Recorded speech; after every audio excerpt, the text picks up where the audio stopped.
인간은 누구나 행복을 추구합니다. 그런데 행복이란 과연 무엇일까요? 수천 년 전부터 행복이 무엇인지에 관해서 수많은 사람들, 철학자들, 문학가들이 이야기하고 있죠. 그러나 행복이라는 것은 간단하게 정의될 수 없는 저마다 다른 기준을 가지고 있습니다. 행복하기 위해서 우리는 무엇을 추구해야 되고 무엇을 얻어야 할까요? 사실은 행복하기 위해서는 이런 것이다라기보다는 불행하지 않는 것이 행복이라고 여기면서 살아가고 있는 것은 아니겠습니까? 아프지 않고 배고프지 않고 그리고 무탈하게 걱정과 염려 없이 살아가는 것, 그것이 행복일까요? 어떤 섬에 사람들이 살고 있었습니다. 이 섬은 육지로부터 멀리 떨어진 곳이었기 때문에 외부와의 소통이 아예 없는 곳이었습니다. 사람들은 그 섬에서 나는 것들을 먹으면서 그렇게 살았어요. 아쉬운 것은 별로 없었습니다. 그런데 어느 날 사람들은 바다로 나가기 시작을 해요. 고기도 잡고 그리고 헤엄을 치면서 지내기 시작을 합니다. 조금씩 멀리 나아갔어요. 처음에는 개헤엄을 치다가 조금씩 수영을 하게 되었고, 수영을 잘하는 사람들은 보다 더 멀리 바다로 나갑니다. 그리고 저 멀리에 있는 또 다른 섬에 도착을 해요. 그 섬에서 자기들의 섬에는 있지 않은 것들을 가져다가 생활을 하기 시작을 합니다. 주변 사람들에게 그것을 팔기 시작을 해요. 사람들은 그것이 신기했습니다. 색다른 맛이 났고 그리고 뭔가 다르다는 것을 느꼈기 때문에 매우 좋아했습니다. 그런데 가격이 쌀 리가 없겠죠. 너무 비쌌어요. 어쩔 수 없이 헤엄을 쳐서 그리로 가야 되는데 능력이 되지 않습니다. 그때부터 사람들은 헤엄을 배우기 시작을 해요. 헤엄 잘 치는 사람들에게 가서 개인 훈련을 받습니다.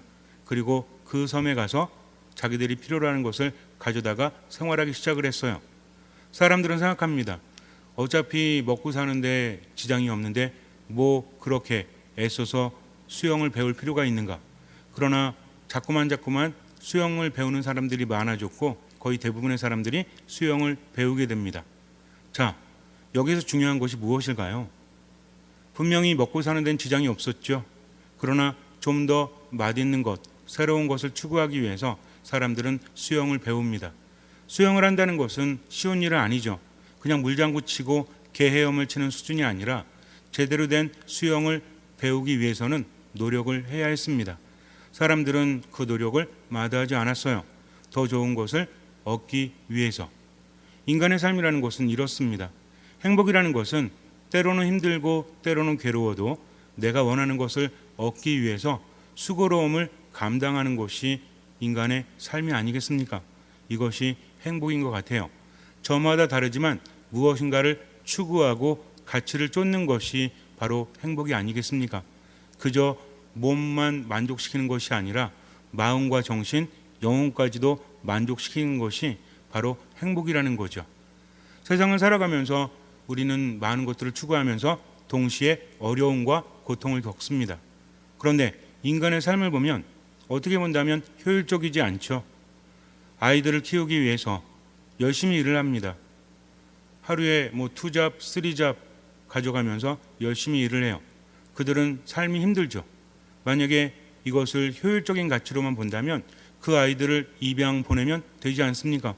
그런데 그렇지가 않아요. 힘들고 괴로워도 그들은 어느 때 기뻐합니까? 아이들이 없어지면 기뻐할까요? 그렇지 않다는 거죠. 부모이기 때문에 때로는 힘들고 괴로워도 오늘은 좀 더 많이 벌어서 아이들에게 더 맛있는 것을 사다 줄 수 있다라고 한다면 그들은 행복해하지 않습니까? 분명히 수고로움에도 불구하고 어떻게 본다면 아이들이라는 존재는 수고로움을 더해주는 존재임에도 불구하고 아이들 때문에 오히려 행복하다는 거죠. 이것은 바로 인간이기 때문에 그래요.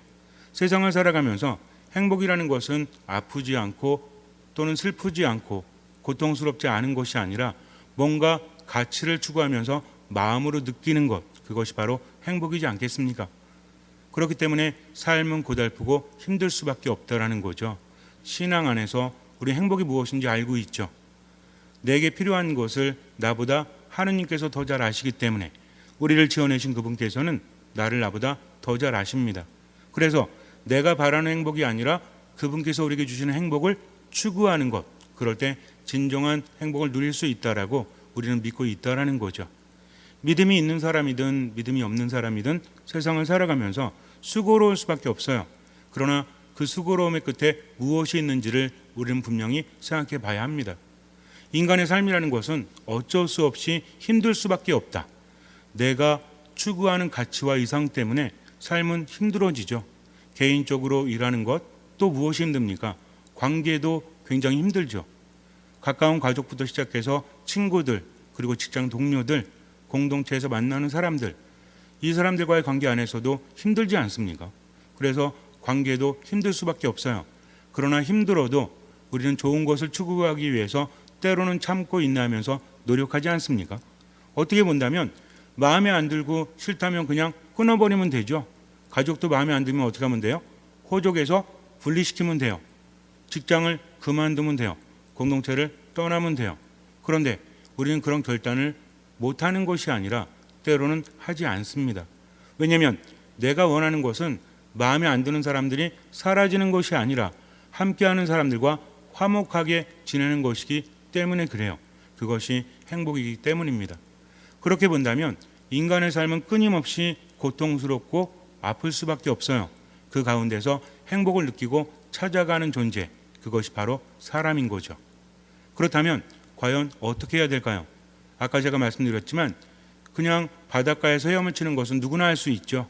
그러나 건너편의 섬에 가서 무엇인가를 가져오기 위해서는 수영을 배워야 합니다.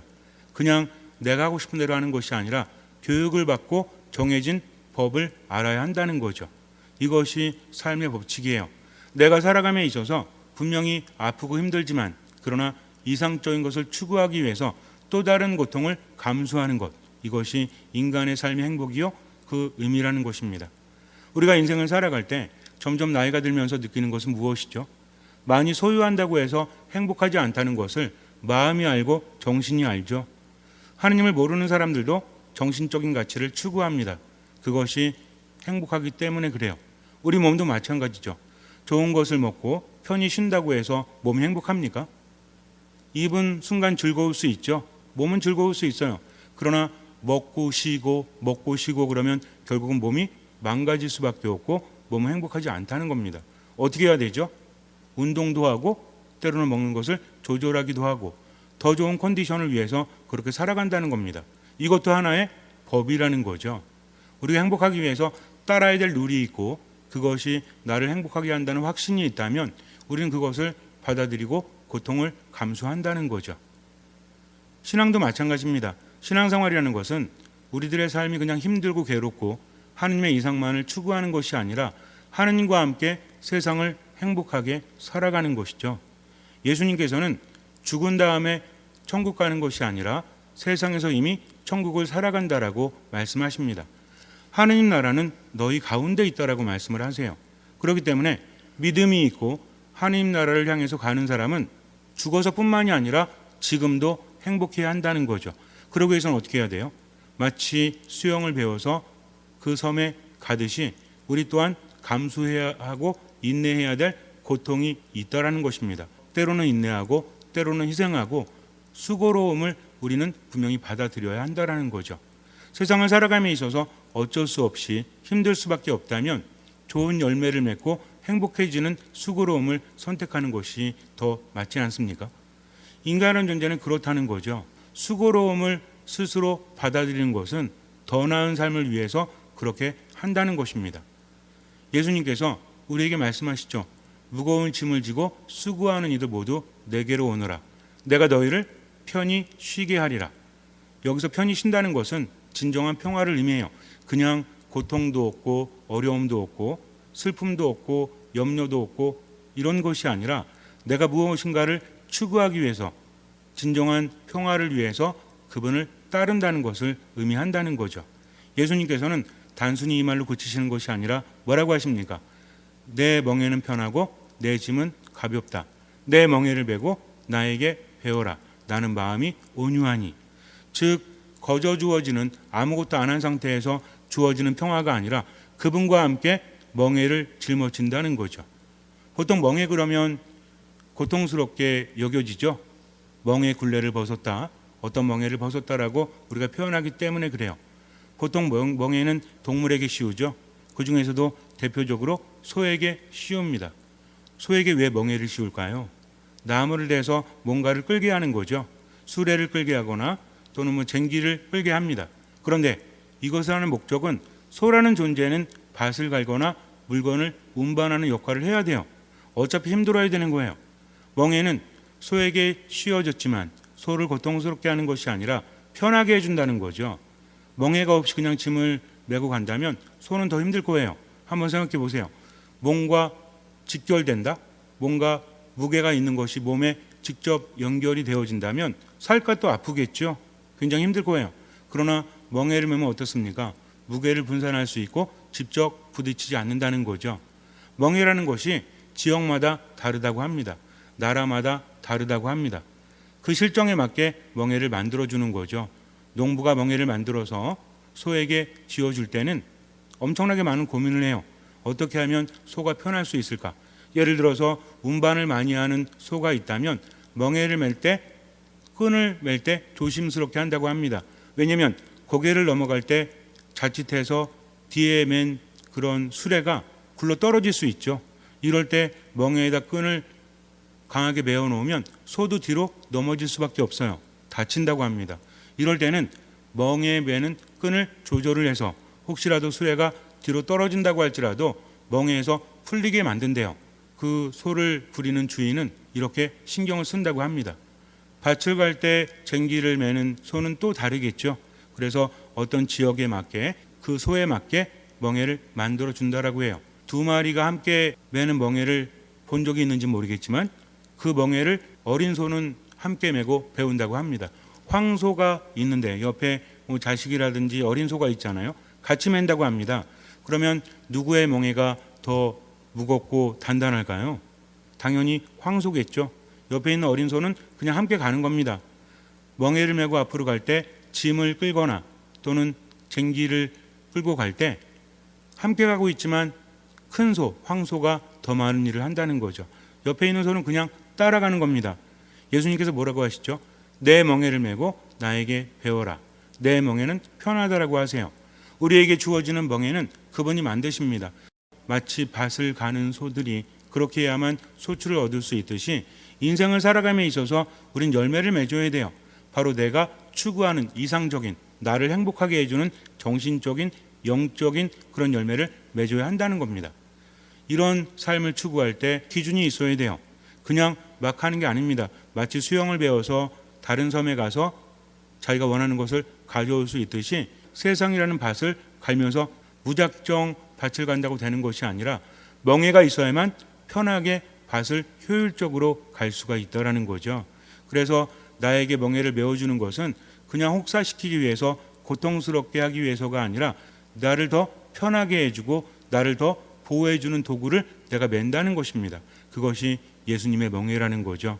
혼자 지는 것이 아니라 예수님과 함께 지는 멍에, 그분과 함께 지는 십자가가 바로 이것을 의미합니다. 당시 사람들은 하느님께 나아가기 위해서 줘야 되는 멍에는 무엇이었습니까? 613개에 이르는 율법이었죠. 뭐뭐 해라, 뭐뭐 하지 마라. 얼마나 많았습니까? 그것은 사람들을 좌절시켰다는 거죠. 그러나 예수님께서는 어떻게 하십니까? 그게 아니다. 혼자 어렵게 지지 말고 너희로 올가면은 율법이 아니라 나를 따라오너라. 너희는 나 없이는 아무것도 할 수 없다라고 하십니다. 그분께서 말씀하신 계명은 무엇이죠? 613개가 아니라 너희들이 행복하기를 바란다면 그렇다면 이것을 해라. 알려주신 게 뭡니까? 서로 사랑하라는 거죠. 그냥 사랑하라는 것이 아니라 너희는 나 없이는 아무것도 할 수 없다. 세상 끝날까지 내가 항상 너희와 함께 하겠다. 그러니까 나는 그냥 무작정 사랑하기 위해서 희생하고 그리고 절망하는 것이 아니라 누구와 함께? 예수님과 함께 하느님과 함께 살아가는 겁니다. 그분과 함께 살아가면서 치유받고 힘을 받으면 사랑할 수밖에 없다라는 거죠.